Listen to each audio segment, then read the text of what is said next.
जैसे कि हम स्टार्ट कर रहे हैं, हमने ऑलरेडी यूनिट नंबर 2 जो एंड यूनिट नंबर 1 कंप्लीट करा दिया है एंड यूनिट 2 के अब एमसीक्यू करेंगे एंड देन इसके बाद हम यूनिट नंबर 3 जो प्रोग्रामिंग पार्ट स्टार्ट करें। तो today we have to start the part of MCQ quiz. तो स्टार्ट कर रहे हैं। आप लोगों को मेरे आंसर देने से पहले उसका आंसर खुद ही सॉल्व करना है। तो सबसे पहले आप लोग अपनी नोटबुक बैठे हैं और उसमें आपको अपने आंसर को सॉल्व करना है। तो लेट स्टार्ट क्विज। यहाँ पे हमें स्टार्ट कर रहे हैं जैसे क्विज के अंदर सबसे पहले आपको ये देखना है क्वेश्चन आपको दिया है देन इसमें आपको इसका आंसर देखना है। तो आप लोग खुद ही सोल्व करेंगे इसे। तो जैसे कि इसके अंदर दिखाई दे रहा है कि हमें इसमें क्या है कि स्टार्ट हमें करना है। यहाँ पे आपको एक डायग्राम दिया हुआ है फ्लो चार्ट। आपको बताना है what will be the output. तो जैसे कि a की वैल्यू 10 है, b की वैल्यू 20 है, सम a प्लस b, तो 10 प्लस 20 30, देन इसके अंदर क्या चला जाएगा सम। तो देन इसका आउटपुट क्या आएगा हमारे पास आएगा 30। देन इसका आंसर क्या आ गया करेक्ट। नेक्स्ट, ये जो शेप्स है किससे को रिप्रेजेंट करती है। तो आप लोगों ने देखा था हम लोगों ने एल्गोरिथम फ्लो चार्ट किया तो उसमें शेप्स क्या थी। तो शेप ये जो शेप्स है किस चीज से रिलेटेड है, डिसीजन तो नहीं है, स्टार्ट भी नहीं है। ये हमारे पास क्या है रेक्टेंगल बॉक्स। हमारे पास क्या होता है इनपुट आउटपुट। नेक्स्ट, आप इसे गेम की तरह खेलें तो क्या हो जाता बहुत अच्छा लगेगा, ये समझ में भी आएगी आपको चीजें थोड़ा इंटरेस्टिंग वे में बनाने के लिए। एंड इसके बाद हमें नेक्स्ट पार्ट करना है third question, which of the flowing assignment statement means आप जब कुछ असाइन करते हैं वैल्यू तो आप कैसे यूज करते हैं। तो यहाँ पे असाइनमेंट स्टेटमेंट असाइन टेक्स्ट बोला है ना कि यहाँ पे नंबर बोला है। तो टेक्स्ट जब होता है तो इस तरीके से हमें देना होता है। तो डबल कोट्स में हमने दे दिया बट आप 21 देते हैं तो ये इंटीजर वैल्यू लेता है। तो हमें जब वैल्यू हम टेक्स्ट फॉर्म में देते हैं देन हमें इस तरीके से यूज करना है।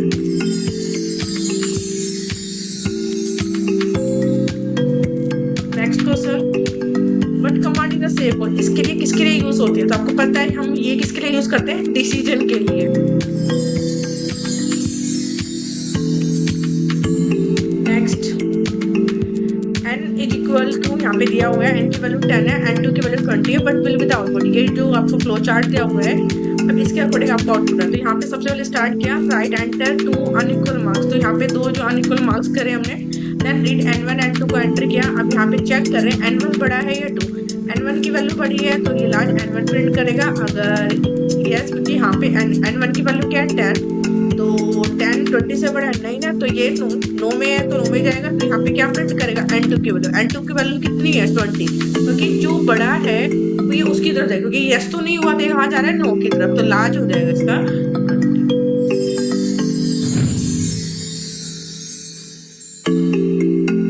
Next question, what is the difference between flow chart and pseudo code. अब फ्लो चार्ट तो आप लोगों ने देखा था जो डायग्राम के थ्रू। सूडो कोड होता है नॉर्मल स्टेटमेंट, ठीक है। एक हमने एल्गोरिथम देखा था, एल्गोरिथम में तो हम कुछ कंडीशंस लगाते हैं कुछ हम टर्म्स में लिखते हैं बट सूडो कोड में पूरा हम A to Z इंग्लिश में लिखते हैं।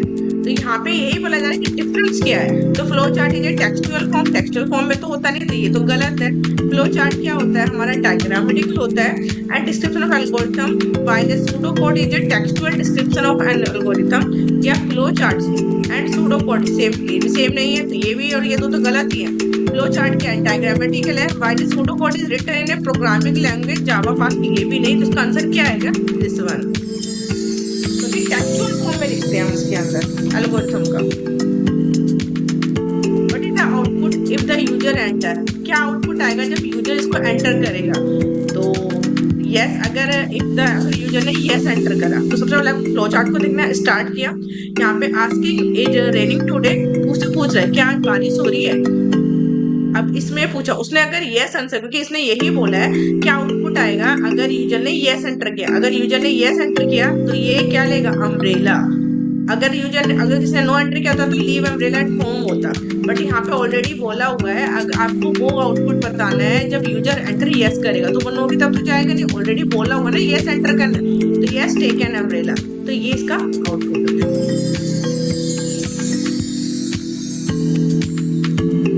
नेक्स्ट, assume n1 की वैल्यू 10 n2 की वैल्यू 10 n3 तीन आपको वैल्यू दी हुई है but will be display as an output but आपको ऑलरेडी फ्लो चार्ट दिया होगा उसके अकॉर्डिंग आउटपुट बताना है। स्टार्ट किया रीड किया हमने तीनों नंबर प्रोडक्ट इन तीनों को मल्टीप्लाई करना है देन प्रिंट करना है। सिंपल सा है। तो 10 into 2 and 4 तो 2 into 2 4 4, 10 into 4 40, तो इसका आउटपुट आ जाएगा 40।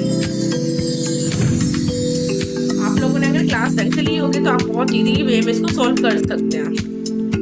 Next question, what is the command? ये पता है एरो की से यूज करते हैं, ये हमें बताता है कि प्रोग्राम कहाँ पे डायरेक्शन में जाना है, तो सबको देखने की जरूरत नहीं है, हमें सीधे क्या करता है डायरेक्शन बताता है प्रोग्राम की। An identifier is a name given to a variable. For example, distance to school is equal to 10. आप लोगों ने देखा ना, मैं एक की वैल्यू 10 देते हैं, मैंने आपको बताया था वेरिएबल क्या होता है। जैसे हम पानी पीते हैं तो उसके लिए ग्लास कंटेन करते हैं, ऐसे ही वैल्यू को हमें कंटेन कराना है तो हम एक वेरिएबल्स बनाते हैं। तो ऐसे ही डिस्टेंस टू स्कूल किसकी, तो 10 वैल्यू हमने बोला डिस्टेंस टू स्कूल, तो but is the value of the variable, यहाँ पे साफ बोला वैल्यू ऑफ वेरिएबल। वेरिएबल की वैल्यू क्या है 10 है ना, इक्वल भी नहीं है, डिस्टेंस टू स्कूल की नाम है, तो यहाँ पे आंसर आ जाएगा 10। Now only 5 questions are left. What is the missing? इसमें क्या मिसिंग है आपको दिख रहा है? यहाँ पे yes और no नहीं दिखाई दे रहा, सिंपल सा है इसका आंसर।